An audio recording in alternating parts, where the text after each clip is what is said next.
Hello everyone, I am सुगम। Welcome back. तो कैसे हो आप सब? आई होप आप सब अच्छे होंगे। स्वागत है आप सभी का आपके अपने एसपी स्टडी यूट्यूब चैनल पर। तो गाइस जैसा कि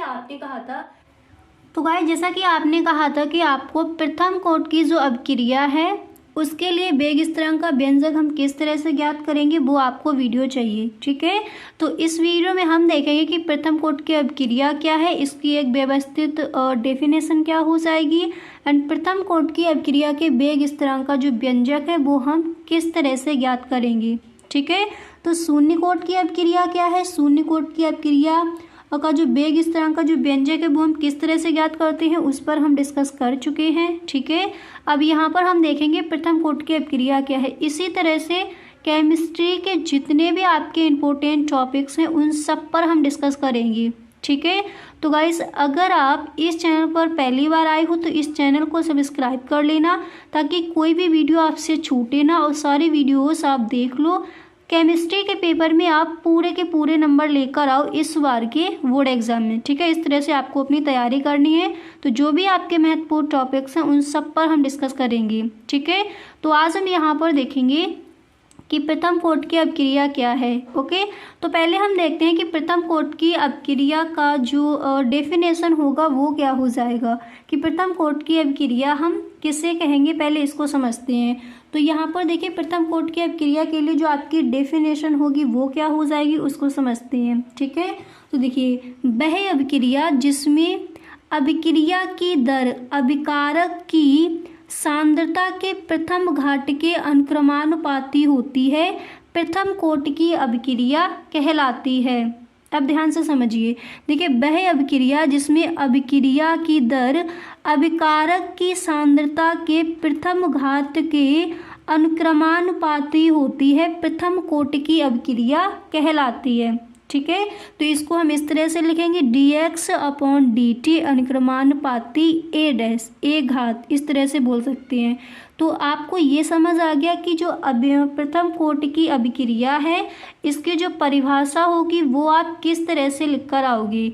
ठीक है, एक बार दोबारा से समझ लीजिए, इस तरह से आपको वीडियो देखना है, यहीं पर ये पूरा आपको एकदम अच्छे से क्लियर हो जाए। ठीक है, तो देखिए वह अभिक्रिया जिसमें अभिक्रिया की दर अभिकारक की सांद्रता, ठीक है, वह अभिक्रिया जिसमें अभिक्रिया की दर अभिकारक की सांद्रता के, इसको हम कहेंगे सांद्रता के प्रथम घात के अनुक्रमानुपाती होता है, वही हमारा प्रथम कोट की अपक्रिया कहलाती है।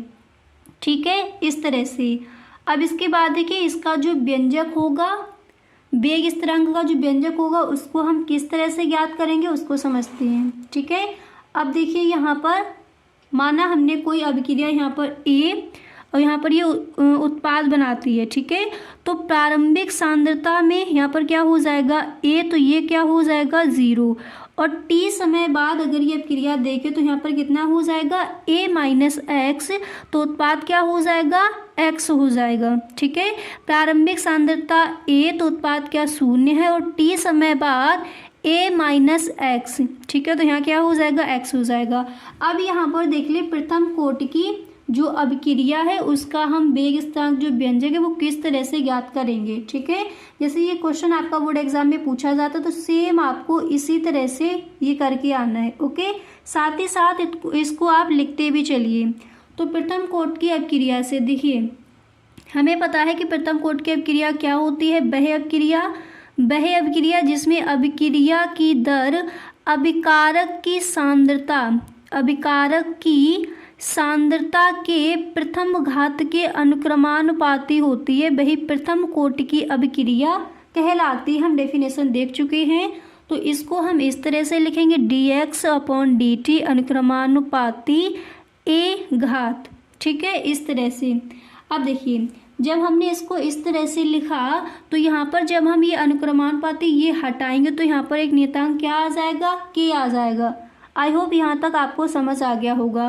तो dx/dt बराबर जब अनुक्रमानुपाती ये हमारा चिन्ह हटेगा तो यहाँ पर एक नियतांक क्या आ जाएगा, k आ जाएगा। तो dx/dt बराबर k a घात। ठीक है, इस तरह से। अब इसके बाद यहाँ पर देखिए हमें करना क्या है, अब इसके बाद यहाँ पर हो जाएगा dx/dt बराबर के और टी समय बाद जब दिया गया तो यहाँ पर क्या हो जाएगा a माइनस एक्स, ठीक है, क्या हो जाएगा a माइनस एक्स, तो dx अपॉन dt बराबर के a माइनस एक्स हो जाएगा, ठीक है। अब इसके बाद देखिए हमें यहाँ पर करना क्या है, इसके बाद हम इस तरह से लिखेंगे, देखिए इसको हम इस तरह से भी लिख सकते हैं, जब इसको हम इधर लाएंगे तो क्या हो जाएगा 1/a minus act into D x बराबर के इंटू डी टी, ठीक है। इसको जब हम इधर लाएंगे तो क्या हो जाएगा 1/a minus act into D x, ठीक है, बराबर के into D T. I hope आपको समझ आ रहा होगा कि इसको हम इस तरह से भी लिख सकते हैं। अब इसके बाद देखिए समाकलन करने पर, तो जब हम इसका समाकलन करेंगे तो किस तरह से लिखा जाएगा, तब हम इसको इस तरह से लिखेंगे, इंटीग्रेशन का आपको चिन्ह लगाना है, फिर आप लिखोगे 1/a minus x into D x बराबर के, और समाकलन का इस तरह से आपको वो लगाना है, फिर हो जाएगा dt। तो समाकलन करने पर हम इसको इस तरह से लिखेंगे 1/a minus act into D x बराबर के, फिर आपको इंटीग्रेशन का चिन्ह लगाना है dt, ठीक है।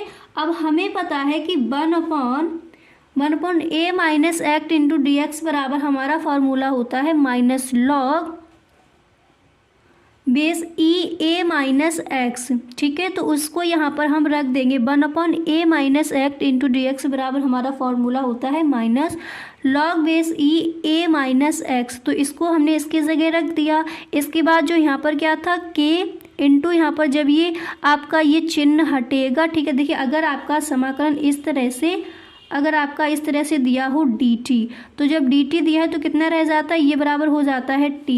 अगर समाकलन आपका दिया हो dx तो कितना रह जाएगा, x रह जाएगा। तो उसी तरह से यहाँ पर हो जाएगा, जब ये समाकलन का हमारा चिन्ह हटेगा तो क्या हो जाएगा k इंटू, देखिए यहाँ पर ये क्या हो जाएगा, यहाँ पर हमारा ये हो जाएगा k इंटू टी प्लस सी, क्योंकि dt की जगह क्या हो जाएगा, सिर्फ t रह जाएगा, और c हमारा क्या है, हमारा ये नियतांक है। जब समाकलन ये चिन्ह हटेगा तो यहाँ पर एक नियतांक क्या आ जाएगा, c आ जाएगा। आई होप यहाँ तक आपको अच्छे से ये समझ आ गया होगा, ठीक है। अब देखिए इसके बाद हमें करना क्या है, देखिए यदि हम मान लें कि t बराबर 0, जो टाइम है उसको हम ना के बराबर मान लें, यदि t बराबर 0 तो x बराबर भी क्या हो जाएगा, 0 हो जाएगा। तब हम इसको किस तरह से लिखेंगे, हम इसको इस तरह से लिखेंगे कि minus log base E a बराबर 0 प्लस c हो जाएगा।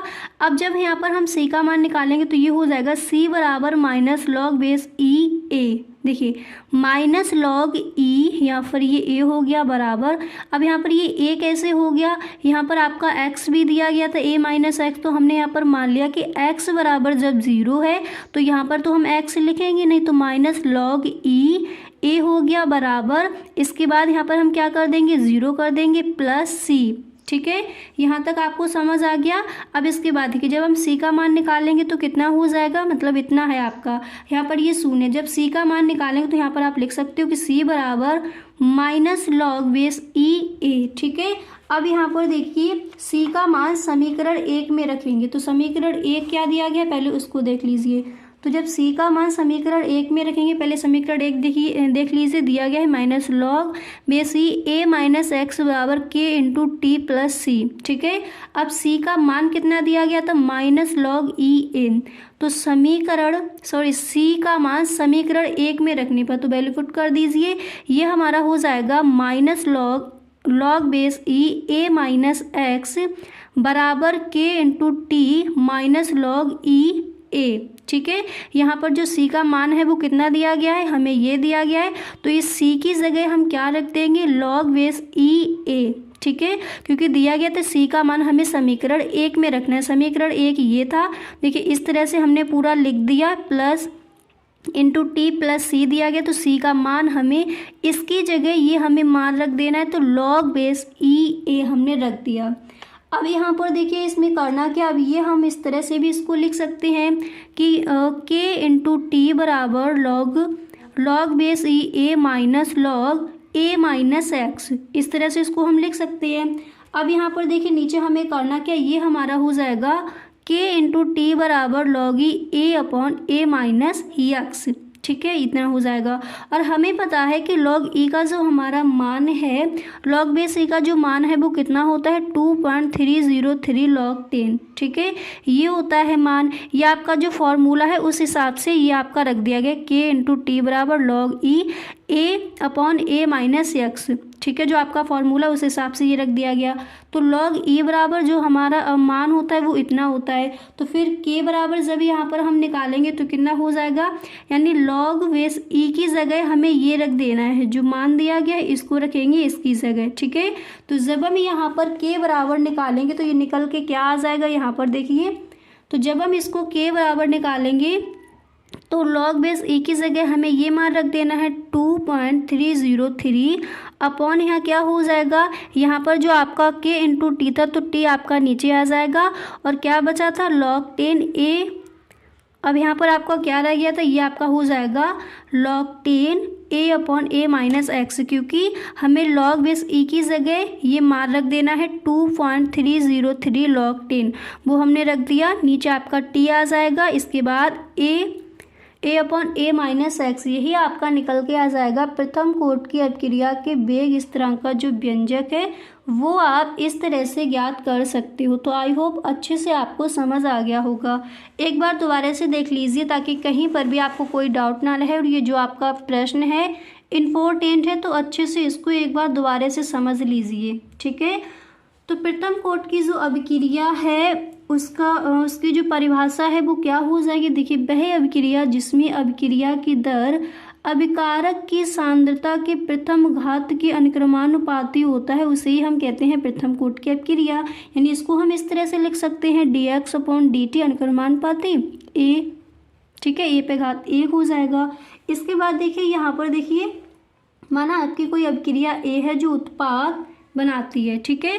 तो प्रारंभिक सांद्रता a, तो यहाँ पर ये उत्पाद क्या है 0 है। अगर t समय बाद देखें तो ये हो जाए, तो जब हम इसको कहेंगे कि t समय बाद तो क्या हो जाएगा a-x, और इधर उत्पाद क्या हो जाएगा x हो जाएगा। अब हम यहाँ पर लिखेंगे कि प्रथम कोटि की अभिक्रिया से, तो हमें पता है प्रथम कोटि की अभिक्रिया का फॉर्मूला होता है dx अपॉन dt अनुक्रमानुपाती a घात, ठीक है। अब यहाँ पर देखिए, जब ये आपका अनुक्रमानुपाती का जो ये चिन्ह हटेगा तो ये हो जाएगा dx अपॉन dt बराबर k a घात, ठीक है। अब इसको हम इस तरह से लिखेंगे कि dx अपॉन dt यानी t समय बाद, तो ये हो जाएगा dx अपॉन dt बराबर के a-x, ठीक है, a-x हो जाएगा। अब यहाँ पर हमें करना क्या, ये इसको हम इस तरह से भी लिख सकते हैं। जब इसको इस तरह से लिखेंगे इधर लाएंगे तो क्या हो जाएगा 1 अपॉन a-x इंटू dx बराबर k इंटू dt। समाकलन करने पर इसको इस तरह से लिखें, इंटीग्रेशन का आपको चिन्ह लगाना, फिर आप लिखोगे 1 अपॉन a-x इंटू dx बराबर k, और यहाँ पर आपको चिन्ह लगाकर लिख देना है dt। अब जब यहाँ पर आपका इस तरह से समाकलन का चिन्ह लगाकर दिया हो dt, तो ये क्या रह जाएगा, जब ये चिन्ह हटेगा तो ये हो जाएगा सिर्फ t। तो इसका अब देखिए 1 अपॉन a-x इंटू dx बराबर हमारा फॉर्मूला होता है minus log base e a-x, तो इसकी जगह हम इसको रख देंगे बराबर k इंटू टी प्लस सी। t क्यों आगे, क्योंकि ये चिन्ह हटेगा तो सिर्फ ये t रह जाएगा, और ये c क्या है, ये है हमारा समाकलन नियतांक है c, ठीक है। इसको हमने कह दिया क्वेश्चन नंबर 1। अब इसके बाद देखिए, यदि t बराबर 0 तो x बराबर भी क्या हो जाएगा, 0 हो जाएगा। तो इसको हम लिखेंगे, हाँ, तो इसको हम लिख सकते हैं माइनस लॉग ई ए। तो यहाँ पर x क्यों नहीं लिखा, x बराबर तो 0 हो गया, तो माइनस लॉग बेस ई ए बराबर 0 प्लस c हो जाएगा। जब हम c का मान यहाँ पर निकालेंगे तो यहाँ पर आप लिख सकते हो c बराबर माइनस लॉग बेस ई ए। c का मान समीकरण 1 में रखने पर तो रख दीजिए, ये हो जाएगा minus log base e a minus x बराबर k into t minus log base e a, ठीक है। अब k इंटू टी बराबर निकालेंगे तो ये इस तरह से हो जाएगा, ये हमारा हो जाएगा log base e a minus log base e a minus x. अब हमारा जो फॉर्मूला होता है तो इसके हिसाब से ये हो जाएगा k इंटू टी बराबर लॉग ई ए अपॉन ए माइनस एक्स।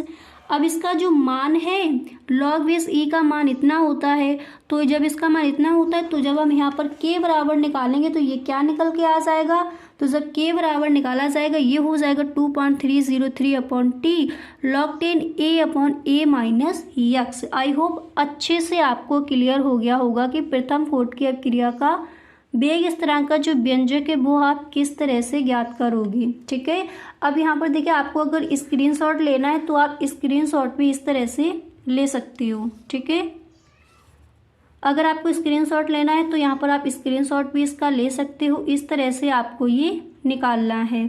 ठीक है, तो गाइस आज के लिए बस इतना ही, मिलते हैं नेक्स्ट वीडियो में। अगर सच में आपको ये वीडियो पसंद आया है तो आप इस वीडियो को एक लाइक ज़रूर कर दें। इसी तरह से जो भी आपके महत्वपूर्ण टॉपिक हैं उन सब पर हम डिस्कस करेंगे।